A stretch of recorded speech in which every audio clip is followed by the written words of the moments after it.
जे आहे ते तुम्ही ठेवलेलं होतं की विचार बदलावे लागतील, रिस्क घ्यावी लागेल, रिस्क घेतली तरच वेगळ्या वाटेनं जाता येईल आणि यश मिळेल, याचा नेमका अर्थ काय?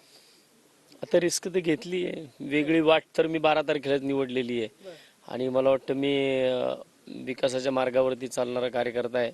एका सामान्य कुटुंबातनं, शेतकरी कुटुंबातनं मी आलेलो आहे आणि मला वाटतं की पुणे शहरामधील मुस्लिम समाज असेल, वंचित समाज, म्हणजे जो समाज आहे पुण्यामध्ये की जो खऱ्या अर्थानं वंचित आहे, त्या वंचितांसाठीच वसंत मोरेने आजपर्यंत काम केले, गरिबांसाठी, आणि भविष्यात सुद्धा त्यांच्यासाठी काम करत राहणार. वंचितनं उमेदवारी दिली, मात्र सगळ्याच घटकांचं मतदान मिळवणं आव्हान आहे असं तुम्हाला वाटतं? नाही, आव्हान नाही आहे. मला वाटतं पुणेकरांचं सर्व घटकातलं मतदान माझ्या पारड्यात नक्कीच पुणेकर विकासाच्या दिशेने टाकतील आणि मी या पुणे शहरामध्ये 100% खासदार होईल. मनोज जरांगेंनी उमेदवार दिलेले नाहीत, मात्र तुम्ही त्यांची भेट घेतली. तुम्हाला वाटतं का की मराठा समाज तुमच्या पाठीशी उभी राहील आणि या सगळ्या लोकसभेच्या निवडणुकीमध्ये तुम्हाला मदत?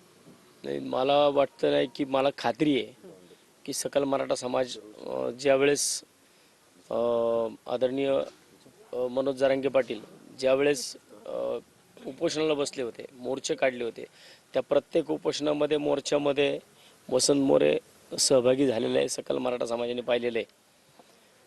आणि मला वाटतं की सकल मराठा समाज ज्यावेळेस आवश्यकता होती, गरज होती, त्यावेळेस जो समाजाचा संघ उभा होता त्याच्या पाठीशी सकल मराठा समाज 100% उभा राहील.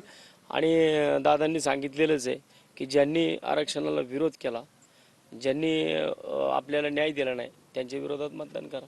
आता तुम्ही जवळपास 25 वर्ष मनसेमध्ये होता. लोकसभा निवडणूक म्हणजे खरं तर लढवणार की नाही अजून मनसेचं काही ठरत नाही. 8 दिवसांमध्ये तुम्ही प्रकाश आंबेडकरांच्या जवळ गेलात, त्यांची भेट घेतली, त्यांची विचारपूस केली किंवा इच्छा व्यक्त केली आणि 8 दिवसांमध्येच त्यांनी उमेदवारी दिली. मला वाटतं की तो एक प्रदीर्घ चर्चा जी त्यांच्याबरोबर माझी 1 तास चर्चा झाली आणि ते 1 तासाच्या चर्चेमध्ये त्यांनी जे जे काही मला राजकारणाचे कंगोरे समजून सांगितले की मला वाटतं की त्यांच्याकडे तुमच्यावरती विश्वास ठेवला. 1 तास माझ्याबरोबर त्यांनी पुणे शहराच्या संपूर्ण कामाविषयी, जी संपूर्ण आत्ताची परिस्थिती आहे त्याच्याविषयी 1 तास माझ्याबरोबर चर्चा केली. आणि नंतरनं बाहेर आल्यानंतरनं त्यांचे चिरंजीव सुजात आंबेडकर जे मला भेटले बाहेर, त्यांनी मला स्पेशली मला सांगितलं की मी आज अकोल्यात होतो, अकोल्यातून मी छत्रपती संभाजीनगरला बाय रोड आलो आणि छत्रपती संभाजीनगरवरनं मी पाईपलाईन मुंबईला फक्त तुम्हाला भेटण्यासाठी आलोय.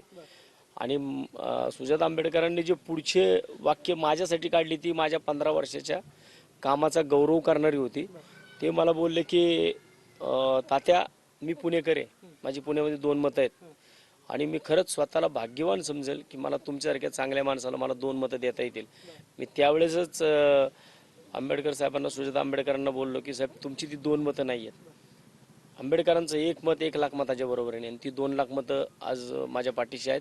त्यामुळे मला वाटतं की या पुणे शहराचा खासदार मी 100% होईल. म्हणून प्रकाश आंबेडकरांना तुम्ही पहिला खासदार देणार? 100% देणार, महाराष्ट्राला देणार.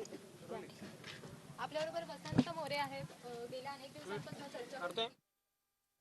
तर प्रकाश आंबेडकरांनी जी संधी दिली त्याबद्दल आभार असं वसंत मोरेंनी म्हटलेलं आहे. वसंत मोरे पुण्यामध्ये दाखल झालेले आहेत आणि त्यानंतर त्यांची ही प्रतिक्रिया.